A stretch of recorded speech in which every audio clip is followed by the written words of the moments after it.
खबर है कि यूक्रेन को तोड़ने के लिए पुतिन ने वहां अपने कब्जे वाले इलाकों में जनमत संग्रह का काम शुरू कर दिया। जिन इलाकों में जनमत संग्रह किया जा रहा है उनमें डोनेस्क, लुहांस्क, ज़ापोरिजिया और खैरसॉन शामिल हैं।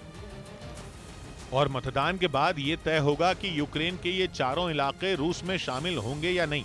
मतलब यह कि यूक्रेन के टुकड़े करने के लिए डोनेस्क और लुहांस्क के साथ साथ ज़ापोरिजिया और खैरसॉन को भी रूस में मिलाने का काउंटडाउन शुरू हो चुका है। पुतिन की इस चाल ने यूक्रेन ही नहीं बल्कि अमेरिका और उसके सहयोगियों की चिंता भी बढ़ा दी, क्योंकि पिछले 7 महीनों से पश्चिमी देश रूस के खिलाफ यूक्रेन के साथ नेटो देशों से मिलने वाले हथियारों के दम पर जेलेंस्की की सेना अब तक रूसी फौज का सामना कर रही है। लेकिन इस दौरान रूस ने यूक्रेन के डॉनबास समेत कई हिस्सों को जीतने का दावा कर दिया और फिर पुतिन ने अपने कब्जे में आ चुके उन इलाकों को रूस में मिलाने के लिए वहां जनमत संग्रह कराने की चाल चल दी, जो यूक्रेन और नेटो देशों के लिए किसी बड़े झटके से कम नहीं है, क्योंकि डॉनबास पूर्वी यूक्रेन का वो हिस्सा है जिसके तहत डोनेस्क और लुहांस्क प्रांत आते हैं। दोनों ही प्रांत रूस की सीमा से लगते हैं, जहां रहने वाले ज्यादातर लोग रूसी भाषा बोलते हैं। डॉनबास के ठीक बगल में ज़ापोरिजिया है और उसके बाद खैरसॉन का इलाका शुरू हो जाता है।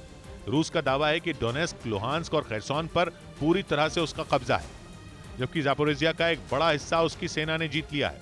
इस सबके बीच खैरसॉन से जनमत संग्रह का एक वीडियो सामने आया जिसमें पोलिंग बूथ के अंदर लोगों की भारी भीड़ दिखाई दी।